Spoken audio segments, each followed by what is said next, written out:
give Mr. Bush some props because coming with that surgery and as tough as that and making a nice good talk, that's admirable. Hear, hear. So I am Stanley Campbell. I'm running for the United States Senate in the greatest state of Florida, and I'm going to beat Rick Scott like he stole something. He did steal something. So I'm born, bred, educated, and professionalized in the state of Florida. So I'll just tell you what that means. I'm born in Miami, Florida, or Miami Beach to be exact. First generation to go over there.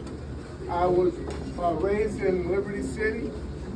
I went to junior high school, and then I took the bus over to Miami Beach for junior high and high school.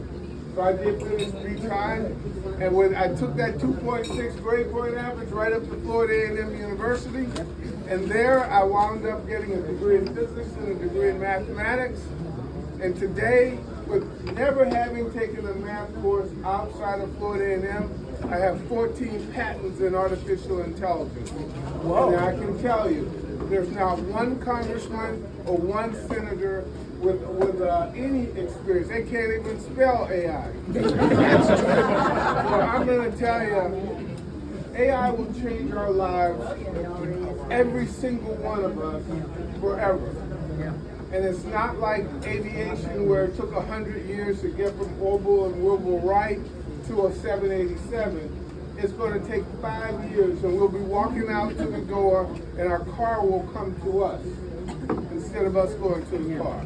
So I can tell you, when I left Florida University, I then went on to be a geophysicist with Amoco Production in New Orleans, and then I took a test to join the United States Navy, and I wound up passing that test very well, and I became a pilot in the United States Navy. And what did they do?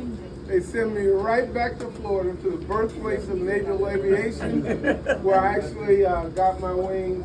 I wound up doing advance in Corpus Christi, Texas. So why is that important?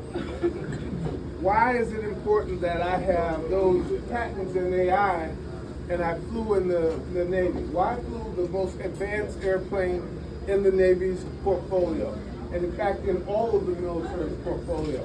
Not that it was advanced based on technology, but the technology that I flew made us available to talk to the submarines when there's subsurface, and they did not have to send up an antenna or surface, which means that one of our 12 to 14 subs, our ballistic missile subs, if you look at our firepower, just count France, and we're just below that.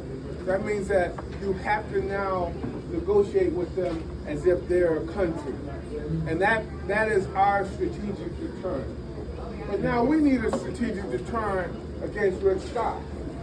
He is actually has a plan to take away Social Security. Say that again, Stanley. I don't think they heard you. Could you please say that again?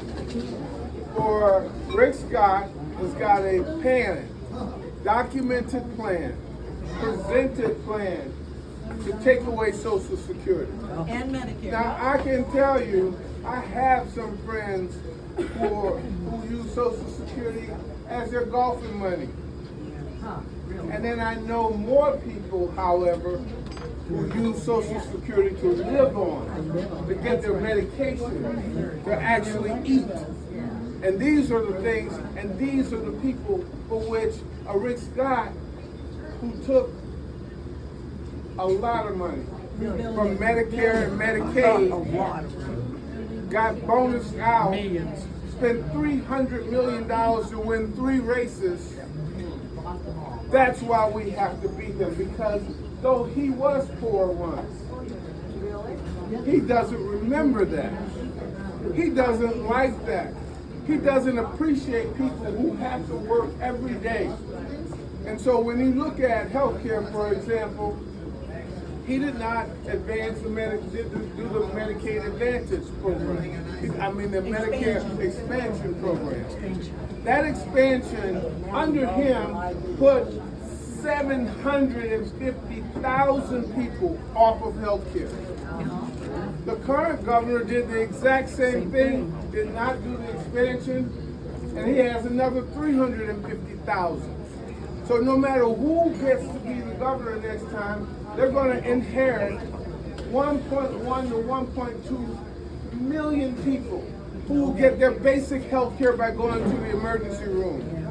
That is absolutely crazy when the third largest economy in the entirety of the United States, a donor state that puts money into the federal coffers, would refuse to get some of that money back to put those people on health care. That is absolutely crazy. But there's hope, because my wife is the Assistant Secretary of Health and Human Services under the Biden-Harris administration. And so what she's going to do is very simple. They will expand of the Affordable Care Act, including those parts where the government pays 100%. That is not a solution. That is a stopgap. What we've got to do is get Medicaid working the way it should be. And we have to fund the Medicaid Trust Fund to 72 years, the way it was originally planned. When we now fund Medicare and Medicaid to 72 years, and we get Social Security funded to 70 years, which is what it was supposed to be, and we put Social Security on a payment structure to where we pay into that no matter what the economy, but when we get it back out, it is an arbitrary submission. We need to have Social Security tied to our the economy. And so if the interest rates are X, if our funding are Y, then we've got to make sure that Social Security is equally paid, because the last raise did not keep up with the inflation economy. And what we got to do is put the raises to inflation, and that will level out with a fully funded system. Now, insurance. We all have houses, or most of us have houses, but just think about if you were getting your house today, could you afford it? Those young sailors, soldiers, airmen, and Marines coming out of the military, they can get a house because they have the GI Bill, but they can't afford to keep the house because of insurance. And no matter where you are in the government, in the state house or the governorship, you cannot change the climate. And so what our highest insurance rates are because of our climate. And so we have to do that as a federal system. And so my proposal is that we put insurance into the National Critical Infrastructure Protection. Now, probably nobody's ever heard of that, but just think about if the lights go off, the federal government comes in to repair that. They are the first payer. And if we can make insurance be the first payer, we have a shared responsibility with Alabama, with Mississippi, with Louisiana, with Texas. And then that goes on to being shared responsibility with California, with fires, or Iowa, with the floods. There was only 35 people that had flood insurance in Iowa.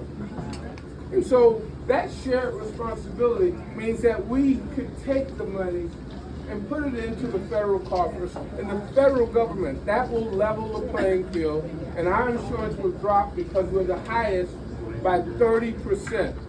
California, about almost 30%, Texas about 29%, Mississippi about 22%, because we're on a shared background. So I can tell you, the last thing, I have a Veterans Bill of Rights. And I'll just give you 7 elements, but I'll just give you one. In Florida, we have the highest and best veterans health care system in the country. But if you could have to wait 90 days, 60 to 90 days to get in, then you may as well not have it. In my Veterans Bill of Rights, we're actually going to put veterans, if you don't and can't get into an appointment within 20 days, you get to go to any Medicare or Medicaid facility. That is how we're going to solve this problem, because when you got 20 to 25 people who are committing suicide every day, that means that there is a lack of service. So my name is Stanley Campbell, and I'm running for the United States Senate in the United States of Florida.